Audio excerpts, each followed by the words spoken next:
আসসালামু আলাইকুম। মেলাতে গিয়েছিলাম, কুমিল্লা বাণিজ্য মেলাতে। আমরা আইসক্রিম খেয়েছিলাম এবং ঘুরে ঘুরে দেখছিলাম, চুড়ি কিনছিলাম, অনেক সুন্দর সুন্দর চুড়ি, কানের দুল দেখছিলাম।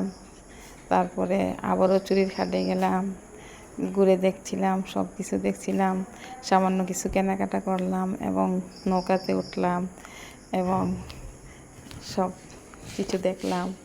অনেক সুন্দর লাগলো, অনেক ভালো লাগছিল। একটা বাবু ছিল সাথে, ওকে কিনে দিলাম এবং আমরাও ঘুরলাম, বিভিন্ন জিনিস দেখলাম। সেই সুন্দর ছিল, অনেক ভালো লাগছিল। দোলনা ছিল, চক্রি ছিল, চরকির মধ্যে ফোয়ারা ছিল পানির। তারপরে ছিল বিভিন্ন ধরনের জিনিস, এখানে কাপড় ছিল, জুয়েলারি জিনিস অনেক সুন্দর সুন্দর ছিল, অনেক সুন্দর ছিল। আমরা ঘুরে ঘুরে দেখলাম, কিছু কেনাকাটা করলাম, খুব ভালো লাগছিল বাণিজ্য মেলাতে। সবাই দোয়া করবেন।